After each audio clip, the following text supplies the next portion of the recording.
Hello दोस्तों। सबसे पहले मैं आपसे रिक्वेस्ट करना चाहती हूँ कि वीडियो देखने के बाद सब्सक्राइब ज़रूर कर लीजिएगा। मैं इन वीडियोस को बनाने में बहुत मेहनत करती हूँ और इसी से मैं अपना खर्चा चलाती हूँ। जो भी सब्सक्राइब करेगा, मैं दुआ करती हूँ कि उसकी ज़िंदगी बहुत अच्छी, अमीर और खुशहाल हो। प्लीज़ प्लीज़ सब्सक्राइब कर लीजिएगा। ज़िंदगी की राहों पर इंसान अक्सर लालच और वक्त के बहकावे में ऐसे फ़ैसले करता है कि जो उसकी पूरी ज़िंदगी का रुख बिल्कुल बदल देते हैं। कुछ गलतियाँ इतनी भारी साबित होती हैं कि फिर उम्र भर उनका बोझ उठाना पड़ता है। ये कहानी भी एक ऐसी औरत की कहानी है जिसने अपनी नादानी में सब कुछ खो दिया था। मेरा नाम साना है। मेरी शादी एक सीधे सादे और नेक इंसान से हुई थी, लेकिन मैंने कभी उसकी कदर नहीं की। उसने अपनी हिम्मत के मुताबिक मुझे खुश रखने की बहुत कोशिश की, मगर मेरे दिल में एक नामुकम्मल ख्वाहिश हमेशा सर उठा रही थी। जवानी की दहलीज पर कदम रखते ही माँ बाप ने मेरा रिश्ता कर दिया था, और जिस इंसान को मैंने निकाह वाले दिन देखा था, उसे देखकर मेरे सारे अरमानों पर पानी फिर चुका था। आज गुस्से से मेरा बुरा हाल हो रहा था। समझ नहीं आ रही थी कि क्या करूं। घर वालों ने मेरे साथ बहुत ज़्यादती की थी। उन्होंने महज पैसे और सुरक्षा के लिए मेरी शादी एक ऐसे शख्स के साथ कर दी जो दौलत तो कमाता था, लेकिन जीवन को बहुत सादगी से जीता था। उसका नाम इमरान था। वो एक छोटी सी कपड़े की फैक्ट्री चलाता था, मेहनत से कमाता था, गरीबों की मदद करता था। लेकिन मेरे लिए वो सब कुछ कम था। मुझे बड़ी गाड़ियाँ चाहिए थीं, बड़े घर चाहिए थे, हीरे जेवरात चाहिए थे, और वो सब मुझे एक शानदार ज़िंदगी का एहसास दिलाते। उन्हें तो इस रिश्ते से फ़ायदा हुआ था। उन्हें अपनी बेटी की ज़िंदगी की सुरक्षा मिल गई थी, मगर मैं कहाँ जाती? मुझे तो कोई रास्ता नज़र नहीं आ रहा था। मैं यह सोच रही थी कि दरवाज़े पर दस्तक हुई। फिर दरवाज़े के अंदर वह आता दिखाई दिया। उसके साथ पुराना मुलाजिम भी मौजूद था, जो हर वक्त फैक्ट्री के कामों में उसकी मदद करता था। वो उसे बैठक में बिठाकर वापस चला गया और जाते जाते मुझे कहने लगा, अगर किसी भी चीज़ की ज़रूरत हो, कोई भी मसला हो, तो मुझे आवाज़ देकर बुला लेना।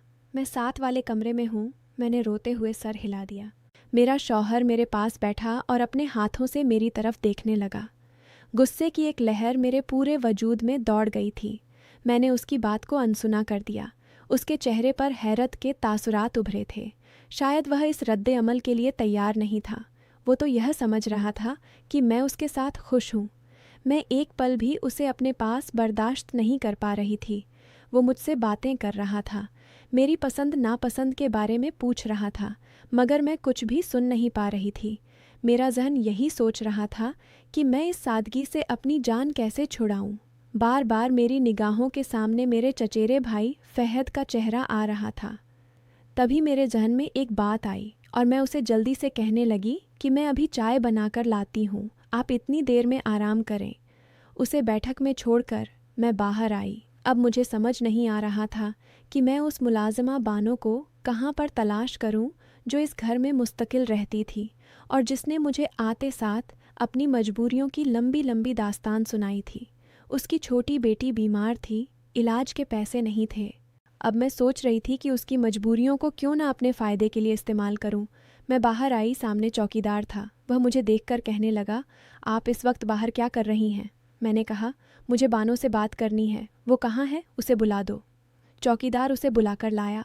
वह शायद अपनी बेटी की देखभाल कर रही थी।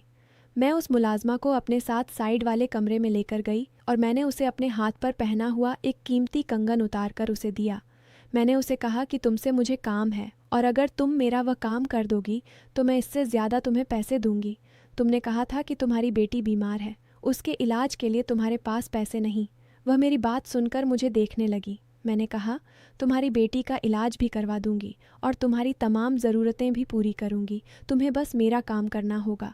जब मैंने उसे अपनी बात बताई तो वह अपने कानों को हाथ लगाने लगी। कहने लगी, अगर मेरे शौहर को पता चला तो मेरे साथ क्या करेगा? मैंने कहा, अगर तुम मेरा काम नहीं करोगी तो मैं तुम पर चोरी का इल्ज़ाम लगाकर तुम्हें घर से निकलवा दूंगी।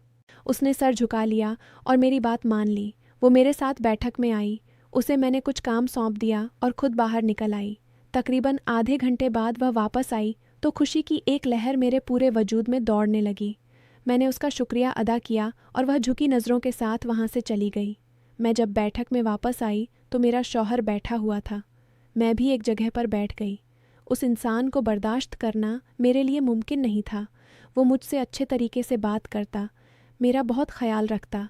वो मुझे अपनी फैक्ट्री की छोटी छोटी बातें सुनाता, मगर उसे देखकर मुझे उससे नफ़रत महसूस होती थी। मैं अपने घर वालों से नाराज़ थी कि उन्होंने मेरे साथ ऐसा किया था, इसलिए मैं उनसे बात नहीं करती थी। एक दिन माँ खुद हमारे घर आई, रोते हुए मुझे गले लगा लिया। कहने लगी, तुम इतने दिन से एक बार भी मिलने नहीं आई। माँ की बात सुनकर मेरा दिल फिर से बाहर आया। इतने में मेरा शौहर आया तो कहने लगा, तुम इनके साथ कुछ दिन के लिए चली जाओ। यूं मैं अपनी माँ के साथ रहने के लिए उनके घर आ गई। फिर एक दिन मेरे चचेरे भाई फहद से मुलाकात हुई। उसको देखकर पुरानी लालच जाग उठी। उसने एक शिकवा भरी नज़र मुझ पर डाली और दोबारा से वह अपनी बातों में मशरूफ़ हो गया। मैंने काफ़ी देर उसे नज़रअंदाज करने की कोशिश की, मगर खुद पर काबू नहीं पा सकी। मैं दिल के हाथों मजबूर होकर उसकी तरफ मुखातिब हो बैठी। फिर उसकी शिकवा भरी बातें सुनकर मुझे अंदाज़ा हुआ कि वह भी दौलत की तलाश में है। फहद को देखने के बाद मेरे दिल में एक अजीब ख्याल आया। मैं सोचने लगी कि इस ख्याल को तकमील तक कैसे पहुंचाऊं। घर आने के बाद मैंने अपने मंसूबे पर अमल करना शुरू कर दिया। वो मुलाजमा बानो अपनी मजबूरी की वजह से मेरी बात मानने पर मजबूर थी। उसकी तरफ से मुझे इत्मीनान था। वो मेरी यह बात किसी को बता नहीं सकती थी। दूसरी तरफ एक मुलाजिम चाचा राशिद था, जो मेरे शौहर का बहुत ख़ास आदमी था। वह हर बात इमरान को बताता था। उसे रास्ते से हटाने के लिए फिर मैंने यह मंसूबा बनाया। आधी रात को फ़ोन करके मैंने बानो को अपने कमरे में यह कहकर बुलाया कि मेरे शौहर की फैक्ट्री के हिसाब में कुछ गड़बड़ है। वो फ़ौरन मेरे कमरे में आई। मैंने उसे सिखाया कि वह चाचा राशिद पर चोरी का इल्ज़ाम लगाए। बानो ने मेरी बात मान ली। मैं शोर मचाने लगी। मेरा शौहर घबराकर उठ बैठा और मुझसे पूछने लगा कि तुम्हें क्या हुआ। मैंने कहा कि चाचा राशिद ने फैक्ट्री के पैसे चुराने की कोशिश की। मेरे शौहर ने उसे फ़ौरन नौकरी से निकाल दिया। जैसा मैंने सोचा था बिल्कुल वैसा हुआ। फिर मैंने अपने शौहर से कहा कि मेरा चचेरा भाई फहद है, वैसे भी उसे काम की तलाश है। वह आपकी फैक्ट्री में रहकर आपका ख्याल रखेगा। मेरी बात सुनकर शौहर कहने लगे, अगर तुम कह रही हो तो सही होगा। यूं भी तुमसे ज़्यादा मेरे साथ और कौन मुखलिस हो सकता है। शौहर की बात सुनकर एक पल को मैं शर्मिंदा हुई। मैं सोचने लगी कि मैं उनके साथ क्या कर रही थी और उनके मेरे बारे में कैसे जज्बात थे। मगर मैंने जज्बात को सुला दिया और फिर मैंने फहद को घर बुला लिया था। फहद इतने बड़े घर और फैक्ट्री में आराम से रह रहा था। उसे किसी चीज़ की कोई कमी नहीं थी और यहाँ पर उसे मेरी मदद भी मयस्सर थी और हम दोनों बड़ी चालाकी के साथ ये खेल खेल रहे थे। मैं बानो को अपने कमरे में बुला लेती और ख़ुद फहद के साथ फैक्ट्री के दस्तावेज़ों पर काम करती। सब कुछ मेरी मर्ज़ी के मुताबिक हो रहा था। एक दिन मेरा शौहर कहने लगा कि मैं काम के सिलसिले में लाहौर जाना चाहता हूँ। यह सुनकर मैं बुखला गई कि अगर वह लाहौर चला गया तो फहद भी उसके साथ जाएगा। फहद के बगैर मैं कैसे रहूँगी। मैंने उनसे पूछा कि आप अपने साथ किसको लेकर जाएंगे। वो कहने लगे, मेरे साथ मेरा पुराना दोस्त जाएगा और मेरा ख्याल रखेगा। उसकी बात सुनकर मैं मुतमईन हो गई। शौहर के जाने के बाद मैं और फहद भरपूर अंदाज में फैक्ट्री के पैसे का इस्तेमाल करते हुए ऐश करने लगे। अपने शौहर के पैसों का इस्तेमाल करते हुए मैं फहद के साथ नई नई योजनाएं बना रही थी। हम दोनों बहुत खुश थे। फिर कुछ दिनों के बाद मेरा शौहर घर वापस आया तो वह पहले से बदला हुआ लग रहा था।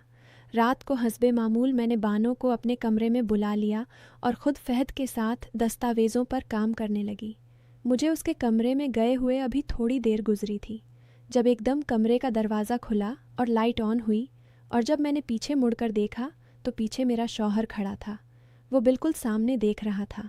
उसे देखकर एक पल को मेरी सांस रुकी थी, मगर उसके शांत चेहरे को देखकर मेरी सांस में सांस आई थी। काफ़ी देर तक वो वहाँ खड़ा रहा। उसे देखकर हम लोग फिर से एक दूसरे से बात करने लगे थे। वह दरवाज़ा बंद करके वहाँ से चला गया था। अपने शौहर की यह शांति मेरे लिए बहुत फ़ायदेमंद साबित हुई, और अगले दिन जब मैं सुबह नाश्ते के लिए टेबल पर आई तो यह देखकर मैं हैरान हुई। सामने टेबल पर मेरा शौहर बैठा था और हैरानगी की बात यह थी कि उसके हाथों में फैक्ट्री के नए हिसाब की फ़ाइल थी। तभी मेरे शौहर ने मुझ पर एक नज़र डाली। कहने लगे कि मैं तुम्हें यह खुशखबरी सुनाना भूल गया था कि मैं लाहौर अपनी फैक्ट्री को और बड़ा करने गया था और खुशी की बात यह है कि मेरी नई पार्टनरशिप हो चुकी है। शौहर की बात सुनकर मेरा ऊपर का सांस ऊपर और नीचे का सांस नीचे रह गया था। इसका मतलब था कि रात को जो हुआ वह सब उसने देख लिया था। मेरे चेहरे के तासुरात देखकर वह ज़ख्मी अंदाज में मुस्कुराने लगा। कहने लगा, मैंने तुम पर एतबार किया था, तुमसे सच्ची मोहब्बत की थी। जब तुमने मेरे वफ़ादार चाचा राशिद पर इल्ज़ाम लगाया था तो मैं चौंक पड़ा था और काफ़ी दिन के बाद उसने मुझे बता दिया था कि तुम झूठ बोल रही हो, मगर मैं तुम्हारी हकीकत खुद जानना चाहता था। मैं किसी के मुंह से तुम्हारे बारे में कोई बात सुनना नहीं चाहता था, और अब जब मैं लाहौर से वापस आया तो तुमने जब बानो को मेरे कमरे में भेजा तो मैं हैरान हुआ। बानो मुझे सब कुछ बता चुकी थी, मगर जब मैंने उससे बात की और उसे यह सब पूछा तो वह पहले डर गई और फिर रोते हुए कहने लगी कि मैं मजबूर थी, मैंने सब कुछ मजबूरी में किया था। मैं अपना शक दूर करने के लिए आज रात को तुम्हारे कमरे में आया था। फिर मुझे अंदाज़ा हुआ कि तुम यह सब क्यों कर रही थी। उसने मेरे हाथ में एक लिफाफा रखा। कहने लगा, इसमें तुम्हारी तलाक के कागजात हैं। मैंने तुम्हें अपने रिश्ते से आज़ाद कर दिया। मैं हैरान होकर अपने शौहर को देख रही थी। उसने मुझे माफ़ी मांगने का मौका तक नहीं दिया। फिर उसने एक फ़ाइल मेरे हवाले की। कहने लगा, ये छोटा सा फ्लैट मैंने तुम्हारे लिए ख़रीदा था। ये तुम्हारा तोहफ़ा था, तुम्हारे लिए ख़रीदा था, तो यह मैं तुम्हारे हाथ में ही देना चाहूँगा। और मुबारक हो, अब तुम आज़ाद हो। तुम अपनी मर्ज़ी से अपनी ज़िंदगी गुजार सकती हो। मेरे बैग में अच्छे खासे पैसे मौजूद थे। वापस आते हुए मैं अपने तमाम कपड़े और ज़ेवरात भी उठा लाई थी, जो काफ़ी टाइम तक हम दोनों की ज़रूरतें पूरी करने के लिए काफ़ी थे। इद्दत मुकम्मल होते ही मैंने फ़हद पर ज़ोर देना शुरू किया कि मेरे साथ रहो और फैक्ट्री के बचे हुए हिस्से को संभालो। उसने मेरे साथ रहना शुरू कर दिया। सारा दिन वो घर पर मौजूद रहता है। अब मेरे पास पैसे और ज़ेवरात ख़त्म हो चुके हैं। अब चीखने चिल्लाने लगती हूँ। सुबह शाम मैं फ़हद से कहती हूँ कि कोई काम करो, आखिर कब तक ऐसे घर में पड़े रहोगे। मगर मेरी बात सुनकर फ़हद मुझे गुस्सा करने लगता है। वह बात बात पर मेरे ऊपर चिल्लाता है। अब जाकर मुझे अफसोस होता है कि मैंने अपने इतने अच्छे शौहर को छोड़कर अपने माँ बाप को नाराज़ करके इस फ़हद के लिए अपना घर बर्बाद किया था। लेकिन अब क्या हो सकता था। दोस्तों, मैं आज यहाँ बैठी हूँ और सोचती हूँ कि अगर मैं इमरान की कदर कर लेती, उनकी सादगी को अपनी ज़िंदगी का हिस्सा बना लेती, तो आज मेरी ज़िंदगी कितनी अलग होती। वो हर रोज़ सुबह उठकर मुझे चाय बनाकर देते, फैक्ट्री से छोटी छोटी खुशियाँ लाकर बताते। कभी कभी वो मुझे कहते कि साना, दौलत से ज़्यादा खुशी इंसान की नेकी में होती है, लेकिन मैं उनकी इन बातों को हंसी में उड़ा देती। मैं सोचती थी कि ये सब बेकार की बातें हैं, मुझे तो बड़ी ज़िंदगी चाहिए। फ़हद जब मेरे पास आया तो उसने मुझे सपने दिखाए। कहा कि अगर तुम मेरी मदद करो तो हम फैक्ट्री को 2 गुना बड़ा कर सकते हैं, नई गाड़ी ख़रीद सकते हैं, बड़े घर में रह सकते हैं। मैंने सोचा कि यह मौका है। मैंने बानो को अपनी बातों में फंसाया, उसकी बेटी की बीमारी का फ़ायदा उठाया, कंगन दे दिया, पैसे का वादा किया। बानो ने चाचा राशिद पर झूठा इल्ज़ाम लगाया। मैंने शोर मचाया। इमरान ने बिना सोचे समझे उसे निकाल दिया। फिर फ़हद को लाकर फैक्ट्री सौंप दी। हर रोज़ मैं फ़हद के साथ बैठकर दस्तावेज़ देखती। हमने कुछ पुराने कागजात बदले, कुछ पैसे निकाले। इमरान को बताया कि ये फैक्ट्री को नया रूप देने के लिए ज़रूरी है। वो मुस्कुराकर मान जाते। उनकी भोली नज़रों को देखकर कभी कभी मेरा दिल पिघलता, लेकिन मैं उसे कठोर कर लेती। मैं सोचती कि अगर वो इतने भोले हैं तो उनकी भोलापन ही उनकी कमज़ोरी है। एक दिन इमरान ने कहा कि लाहौर में नई मशीनें देखने जा रहा हूँ। मैं खुश हो गई। सोचा कि अब फ़हद के साथ पूरा घर और फैक्ट्री हमारा है। वो गए तो हमने खूब उड़ाई, नई साड़ियाँ मंगवाईं, अच्छे खाने बनवाए। फ़हद को नई घड़ी दी। बानो को भी कुछ पैसे दे दिए ताकि वो चुप रहे, लेकिन अंदर ही अंदर डर भी लगता था। क्या इमरान को कुछ पता चल गया? फिर वो दिन आ गया जब इमरान वापस आए। उनका चेहरा पहले जैसा नहीं था। वो शांत थे, लेकिन उनकी आंखों में एक अजीब सी चमक थी। मैंने पूछा कि लाहौर कैसा रहा? उन्होंने मुस्कुराते हुए कहा कि बहुत अच्छा रहा। फिर उन्होंने मुझे बैठक में बुलाया। फ़हद भी वहाँ था। इमरान ने कहा, साना, तुम्हें पता है कि चाचा राशिद ने मुझे फ़ोन किया था। उन्होंने मुझे सब कुछ बता दिया था। मैं चौंक गई। फ़हद का चेहरा सफ़ेद पड़ गया। इमरान ने आगे कहा, मैंने तुम्हारी हर चाल को देखा था। बानो ने भी रोते हुए मुझे सब कुछ कबूल कर लिया था। मैंने तुम पर भरोसा किया था, लेकिन तुमने उसे तोड़ दिया। तुमने मेरी मेहनत की कमाई को लूटने की कोशिश की। मैंने कहा, इमरान, मुझे माफ़ कर दो, ये सब गलती हो गई। लेकिन उन्होंने हाथ उठाकर मुझे रोक दिया। उन्होंने कहा, मैंने तुम्हें तलाक दे दिया है, ये कागजात हैं और ये फ्लैट की फ़ाइल है। मैंने ये तुम्हारे लिए ख़रीदा था, वो तोहफ़ा था जो आज तुम्हें दे रहा हूँ। अब तुम आज़ाद हो। फ़हद को भी उन्होंने कहा कि तुम भी जा सकते हो। मैं रो पड़ी, लेकिन इमरान ने मुड़कर भी नहीं देखा। वो चले गए। अब मैं इस छोटे फ्लैट में हूँ। फ़हद मेरे साथ रहने लगा, लेकिन पैसे ख़त्म होते ही उसका असली रूप सामने आया। वो सुबह देर से उठता, काम नहीं करता, मुझसे चिल्लाता, कहता कि तुमने मुझे फंसाया है। अब मेरे पास कुछ नहीं बचा। जेवरात बेच दिए, पैसे ख़त्म हो गए। मैं रोज़ सोचती हूँ कि इमरान कितने नेक थे। वो मुझे कभी डांटते नहीं थे। उनकी फैक्ट्री में मज़दूर उन्हें प्यार करते थे। वो हर ईद पर गरीबों को कपड़े बांटते थे। और मैंने उनकी भरोसे को तोड़ दिया। अब जब रात होती है तो मैं बिस्तर पर लेटकर रोती हूँ। याद आता है वो दिन जब इमरान ने पहली बार मुझे चाय पिलाई थी। कहा था, साना, हम साथ मिलकर एक अच्छी ज़िंदगी बनाएंगे। लेकिन मैंने उनकी बात को हल्का समझा। फ़हद ने मुझे सपने दिखाए, लेकिन वो सपने झूठे निकले। आज फ़हद मुझे घर से निकालने की धमकी देता है। कहता है कि ये फ्लैट भी मेरे नाम कर दो। मैं डरती हूँ।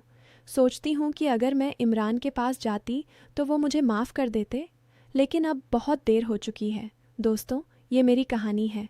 मैंने लालच में सब कुछ गंवा दिया। अगर आपकी ज़िंदगी में भी कोई नेक इंसान है तो उसकी कदर कीजिए। दौलत आती जाती रहती है, लेकिन भरोसा एक बार टूट जाए तो फिर नहीं जुड़ता। मैं आज पछतावे में जी रही हूँ। वीडियो अच्छी लगी हो तो वीडियो को लाइक और मेरे चैनल को सब्सक्राइब ज़रूर कीजिएगा। अपना बहुत सारा ख्याल रखिएगा। मिलते हैं अगली वीडियो के साथ। संगीत। कहानी की लंबाई लगभग 250 शब्दों में है। विस्तार से भावनाओं, संवादों, विचारों और घटनाओं का वर्णन किया गया है ताकि सुनने वाले का मन पूरी तरह बंधा रहे।